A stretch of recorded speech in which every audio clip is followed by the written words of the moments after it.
అన్నదాతలని పిలుచుకుంటామన్నా. ఆ అన్నదాతలకే ఇలా దుఃఖం వస్తే, ఆ అన్నదాతలకే ఆకలి వేస్తే ఎవరికి కైతారో మనం ఒకటి నాయకులు ఇలా తెలంగాణ పక్షాన రావాలని చెప్పేసి గ్రామాల్లో కోరుకుంటున్నారు. అందుకని ఒక పాట ఉండే కదన్నా, సారే మళ్ళా సాగాన పల్లెలల్లా మళ్ళా సారే రావాలంటున్నారే, తెలంగాణ పల్లెలల్లా మళ్ళా సారే రావాలంటున్నారే, సారే రావాలంటున్నారే, పల్లెలల్లా రావాలంటున్నారే, తెలంగాణ పల్లెలల్లా మళ్ళా సారే రావాలంటున్నారే, తెలంగాణ పల్లెలల్లా. ఎందుకంటున్నారు మళ్ళా సారే రావాలని?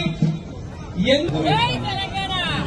ఆలి మెడలోన తాలిని కూడా అమ్మి, ఆలి మెడలోన తాలిని కూడా అమ్మి వేసినావే, అన్నం పెట్టిన రైతన్నని ఆకలి మిగిలెనురా. ప్రణాళికలు ఎన్నెన్ని మారినా బతుకు మారలేదే.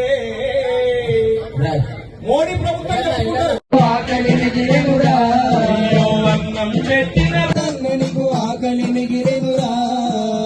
సారు, మాకు ఆకలే ఉంది, మా పొలాలు ఎండిపోతున్నాయి, నువ్వు ఉన్నప్పుడే ఇక్కడ బోండే సారు అని చెప్పేసి. పొలం ఎండిపోతే మా గొంతు కడారిపోయినట్టు అవుతుంది, మా బతుకులు ఆగమైనవి.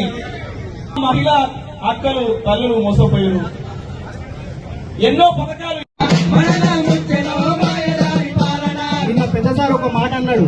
ఏమన్నాడంటే, వచ్చిన కరువు కాదు తెచ్చిన కరువు అన్న, ఇది వచ్చిన కరువు కాదు. మళ్ళా తెలంగాణలో గిసొంటి పాటలు పాడతాం అనుకోలే.